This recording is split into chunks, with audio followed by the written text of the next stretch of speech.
Good morning students. છેલ્લા લેક્ચરમાં આપણે ધ પ્રેઝન્ટ કન્ટિન્યુઅસ ટેન્સ એટલે કે ચાલુ વર્તમાનકાળ વિશે ભણ્યા હતા. હવે આજે આપણે ધ પ્રેઝન્ટ પરફેક્ટ ટેન્સ વિશે એટલે કે પૂર્ણ વર્તમાનકાળ વિશે ભણીશું. તો સૌથી પહેલાં દરેક જણ પોતાના ચોપડામાં નવા પેજ ઉપર ટાઇટલ આપો. ધ પ્રેઝન્ટ પરફેક્ટ ટેન્સ એટલે કે પૂર્ણ વર્તમાન કાળ.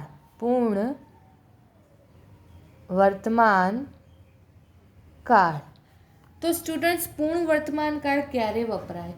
તો કે વર્તમાન સમયમાં જે ક્રિયા પૂરી થઈ ગઈ હોય તે દર્શાવવા માટે પૂર્ણ વર્તમાન કાળનો ઉપયોગ કરવામાં આવે છે. અથવા તો નજીકના ભૂતકાળમાં કોઈ ક્રિયા બની હોય કે નજીકના ભૂતકાળમાં કોઈ ક્રિયા પૂરી થઈ ગઈ હોય તે દર્શાવવા માટે પૂર્ણ વર્તમાન કાળનો ઉપયોગ કરવામાં આવે છે. તો સૌથી પહેલાં આપણે ફકરો પાડીને લખીશું. વર્તમાનમાં પૂર્ણ થયેલી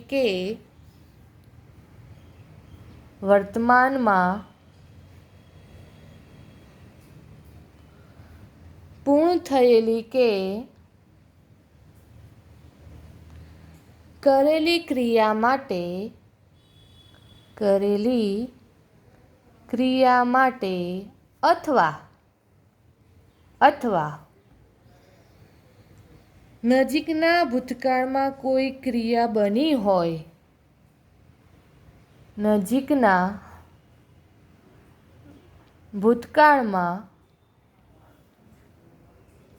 ક્રિયા બની હોય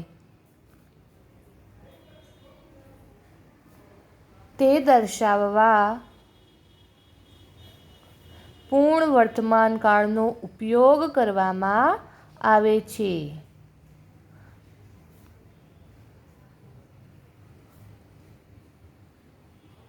બરાબર? એટલે આમાં એવું કહે છે બાળકો કે કોઈ એવી ક્રિયા જે હમણાં જ પતી હોય, નજીકના ભૂતકાળમાં જ પૂરી થઈ હોય, વર્તમાન સમયમાં જ પૂરી થઈ ગઈ હોય તેવી ક્રિયા દર્શાવવા માટે પૂર્ણ વર્તમાન કાળનો ઉપયોગ કરવામાં આવે છે. હવે અહીંયા આપણને કેટલાક શબ્દો આપ્યા છે. જો એ શબ્દો તમને વાક્યોમાં આપ્યા હોય તો સમજવાનું કોઈ આપેલ વાક્ય પૂર્ણ વર્તમાન કાળ દર્શાવે છે. તો કે કયા કયા શબ્દો છે? તો કે ઓલરેડી, બરાબર, ત્યારબાદ just now, ever, never, yet, recently, till now,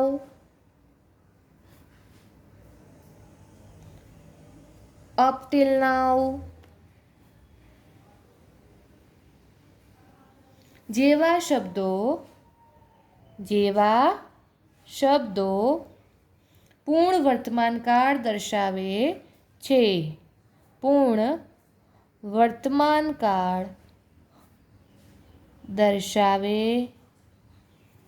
બરાબર? જો તમને કોઈ વાક્ય આપ્યું હોય અને વાક્યમાં આમાંથી કોઈ શબ્દ આપ્યો હોય એટલે કે already, just now, ever, never, yet, recently, till now, up till now વગેરે જેવા જો શબ્દો તમને આપ્યા હોય વાક્યમાં તો સમજી લેવાનું કે આપેલ વાક્ય એ પૂર્ણ વર્તમાન કાળનું છે. જેવી રીતે આપણે અગાઉના કાળ ચલાયા એમાં આપણે વાક્ય રચના જોઈ એવી જ રીતે સૌપ્રથમ આપણે પૂર્ણ વર્તમાન કાળના સાદા વાક્યોની વાક્ય રચના જોઈશું. તો લખીશું વાક્ય રચના, જેને આપણે સૂત્ર અથવા ફોર્મ્યુલા પણ કહીએ છીએ. તો જે પૂર્ણ વર્તમાન કાળ છે એના સાદા વાક્યોની વાક્ય રચનામાં સૌથી પહેલાં આવે કર્તા, ત્યારબાદ હેવ કે હેઝ, ત્યારબાદ ક્રિયાપદનું ભૂતકૃદંતનું રૂપ. ક્રિયાપદનું ભૂતકૃદંતનું રૂપ. ત્યારબાદ કર્મ અને છેલ્લે અન્ય શબ્દો. બરાબર. જ્યારે પૂર્ણ વર્તમાનકાળ આપણે લખતા હોઈએ છીએ ત્યારે પૂર્ણ વર્તમાનકાળના સાદા વાક્યોની વાક્ય રચનામાં સૌથી પહેલાં કર્તા આવે, ત્યારબાદ હેવ અથવા હેઝ આવે. તો બાળકો હેવ ક્યારે આવશે? બરાબર. પૂર્ણ વર્તમાનકાળમાં હેવ ક્યારે આવશે? તો નીચે ને નીચે લખો આઈ, વી, યુ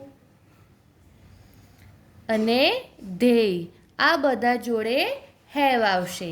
જ્યારે હેશ ક્યારે આવશે? તો કે હી, શી અને ઇટની સાથે હેશ આવશે. એટલે કે ત્રીજો પુરુષ એક વચન છે એની સાથે હેશ આવશે, બાકી હેવ આવશે. તો કરતા બાદ હેવ હેઝ. ત્યારબાદ છે ક્રિયાપદનું ભૂતકૃદંતનું રૂપ. તો બાળકો આપણને ગ્રામરમાં, ઇંગ્લિશ ગ્રામરમાં 3 રૂપ હોય છે. ક્રિયાપદનું મૂળ રૂપ, ત્યારબાદ ભૂતકાળનું રૂપ અને ભૂતકાળનું એટલે કે ભૂતકૃદંતનું રૂપ આપણને આપેલું હોય છે. હું તમને અહીંથી એક PDF મોકલીશ જેમાં મૂળ રૂપ, ભૂતકાળનું રૂપ અને ભૂતકૃદંતનું રૂપ તમને આપેલા હશે. એ PDFમાંથી જોઈને દરેક જણે પોતપોતાના ચોપડામાં લખવાનું છે. સાથે સાથે આ 3 ક્રિયાપદના રૂપો તમારે મોઢે તૈયાર કરવાના રહેશે.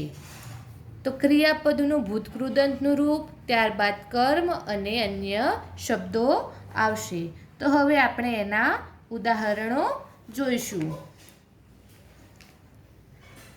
તો સૌથી પહેલું આપણે ઉદાહરણ લઈએ. I have cleaned my shoes. I have, I સાથે હેવ આવશે. આઈ હેવ ક્લીન્ડ. ક્લીનનું ભૂતકૃદંતનું રૂપ. ઓરિજિનલ ક્રિયાપદ છે ક્લીન, એનું ભૂતકૃદંતનું રૂપ થાય છે cleaned. I have cleaned my shoes. એટલે કે મેં મારા જોડા સાફ કરી દીધા છે. મેં મારા જોડા સાફ કરી દીધા છે. બરાબર. એવી જ રીતે આપણે આગળ બીજું ઉદાહરણ લખીએ તો it has stopped raining. It has stopped raining. બરાબર.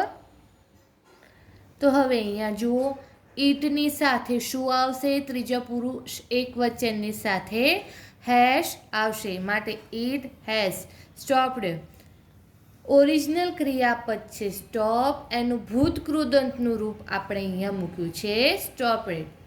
ત્યારબાદ અન્ય શબ્દોમાં રેનિંગ એટલે કે વરસાદ બંધ થઈ ગયો છે. વરસાદ બંધ થઈ ગયો છે. બરાબર. એવી જ રીતે ત્રીજું ઉદાહરણ આપણે લઈએ તો કે we have bought a new car. We have, વીની સાથે શું આવશે?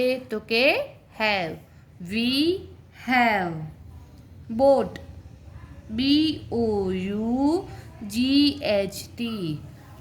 બોટ એ બાય ક્રિયાપદ છે, એનું ક્રિયાપદનું ભૂતકૃદંતનું રૂપ છે. BUY એટલે બાય, એનું ભૂતકૃદંતનું રૂપ થાય બોટ, BOUGHT. અ ન્યૂ કાર, અ ન્યૂ કાર એટલે કે અમે નવી ગાડી ખરીદી છે. અમે નવી ગાડી ખરીદી છે. બરાબર. હવે તમે આ બધા વાક્યો સાથે જુઓ.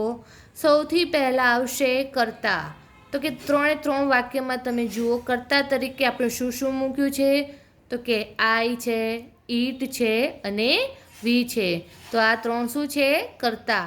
ત્યારબાદ આવે હેવ અથવા હેઝ. તો હેવ ક્યારે આવશે? તો કે આઈ, વી, યુ અથવા ધે હોય તો હેવ આવશે.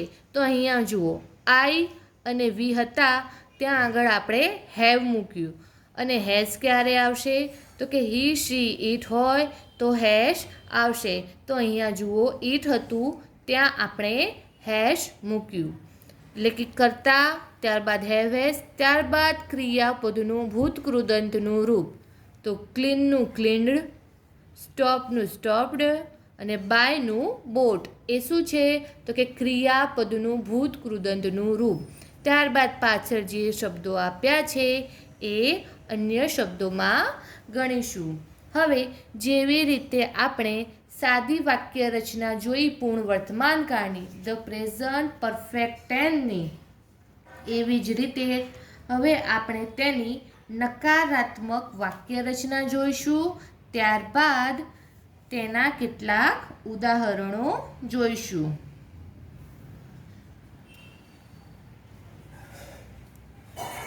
તો સૌથી પહેલાં લખીશું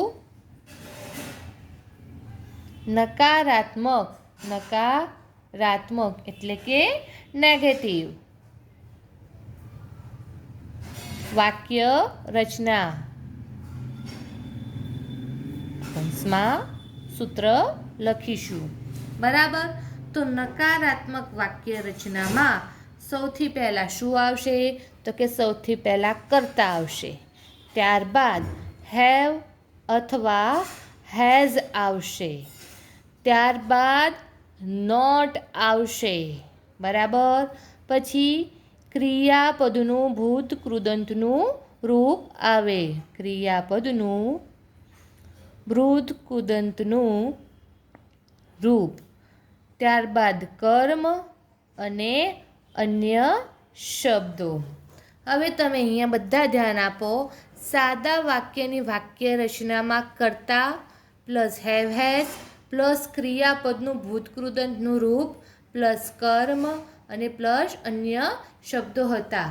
જ્યારે નકારાત્મક વાક્ય રચનામાં ફક્ત અને ફક્ત શું ફરક છે?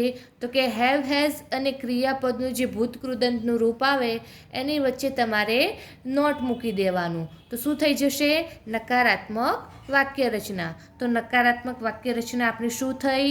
તો કે કર્તા પ્લસ હેવ હેઝ, ત્યારબાદ નોટ, ત્યારબાદ ક્રિયાપદનું ભૂતકૃદંતનું રૂપ, ત્યારબાદ કર્મ અને ત્યારબાદ અન્ય શબ્દો. હવે આપણે આના કેટલાક ઉદાહરણો જોઈએ.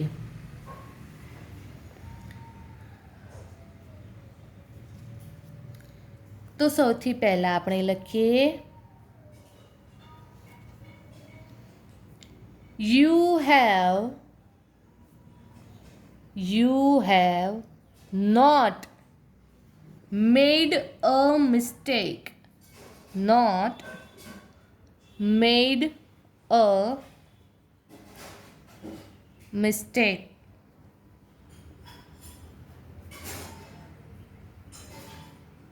એટલે કે તે ભૂલ કરી નથી. તે ભૂલ કરી નથી. જુઓ, કર્તા તરીકે યુ મૂક્યું છે. બરાબર.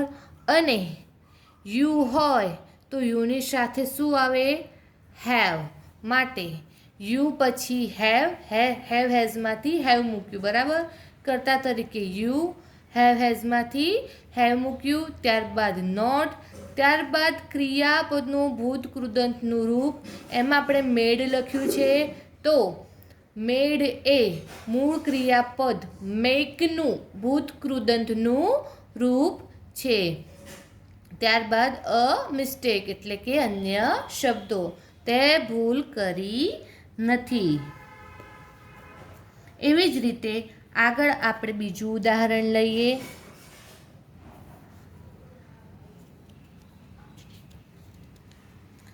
Manoj has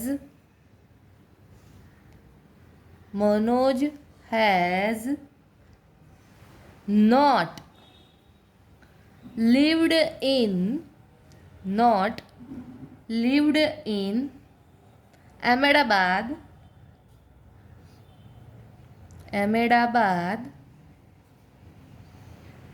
for FOUR વાળું ફોર નથી, FOR વાળું ફોર છે. 5 years. બરાબર. એટલે કે મનોજ 5 વર્ષથી અમદાવાદમાં રહેતો નથી. મનોજ 5 વર્ષથી અમદાવાદમાં રહેતો નથી. સૌથી પહેલાં કર્તા તરીકે શું છે? મનોજ નામ છે, ત્રીજો પુરુષ એકવચન છે, માટે હેવ હેઝમાંથી હેઝ આવશે. ત્યારબાદ નોટ અને ત્યારબાદ અન્ય શબ્દો. બરાબર. હવે આપણે આગળ ત્રીજું ઉદાહરણ લઈશું. મયુર હેઝ નોટ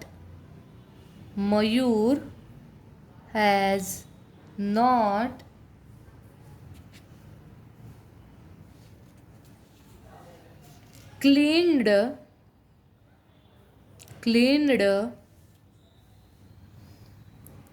room. બરાબર. એટલે કે મયુરે રૂમ સાફ કર્યો નથી. મયુરે રૂમ સાફ કર્યો નથી. સૌથી પહેલાં કર્તા તરીકે આપણે મયુર લખ્યું છે અને મયુર એ ત્રીજો પુરુષ એકવચન છે, માટે હેઝ લખ્યું. ત્યારબાદ નોટ અને ત્યારબાદ અન્ય શબ્દો. તો આપણે જોઈ નકારાત્મક વાક્ય રચના. હવે આપણે જોઈશું પ્રશ્નાર્થ વાક્ય રચના. પ્રશ્નાર્થ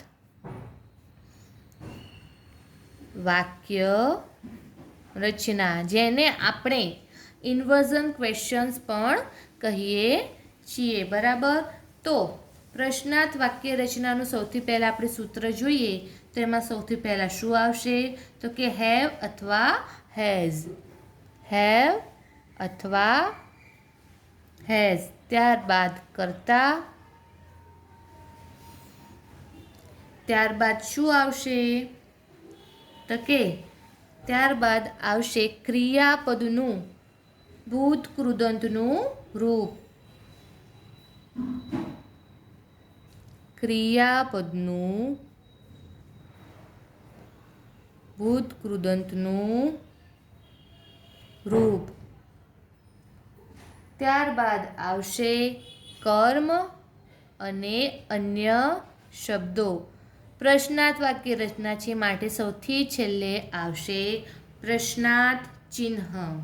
હવે આપણે આના કેટલાક ઉદાહરણ જોઈએ.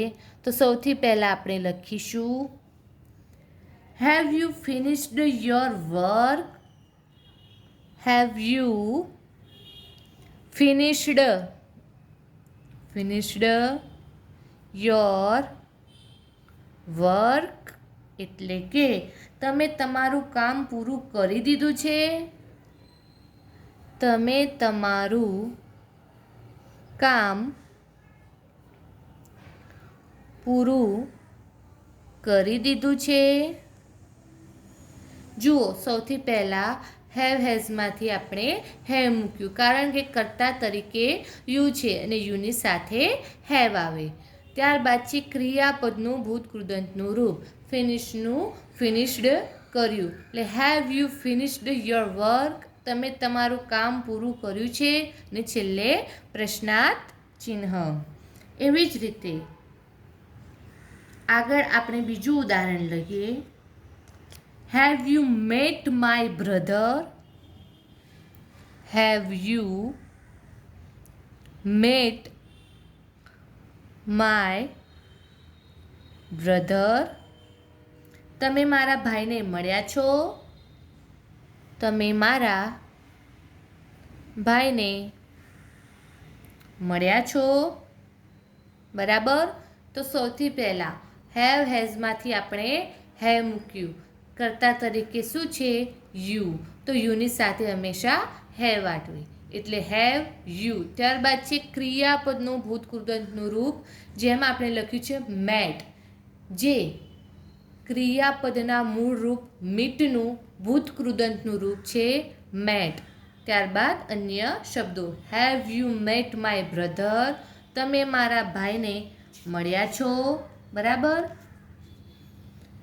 તો બાળકો, આજે આપણે પૂર્ણ વર્તમાન કાળ કોને કહેવાય તે જોયું. સાથે સાથે પૂર્ણ વર્તમાન કાળના સાદા વાક્યોની વાક્ય રચના, નકારાત્મક વાક્યોની વાક્ય રચના અને છેલ્લે પ્રશ્નાર્થ વાક્યોની વાક્ય રચના જોઈ. હવે આવતા લેક્ચરમાં આપણે બીજો નવો કાળ શીખીશું, જે છે સાદો ભૂતકાળ. અહીંયા તમારા વર્તમાન કાળના 3 રૂપો પૂરા થયા. તો કે કયા કયા? તો કે સાદો વર્તમાન કાળ, ચાલુ વર્તમાન કાળ અને પૂર્ણ વર્તમાન કાળ. આવતા લેક્ચરથી આપણે ભૂતકાળના રૂપો શરૂ કરીશું, જેમાં સૌથી પહેલાં આપણે લઈશું સાદો ભૂતકાળ.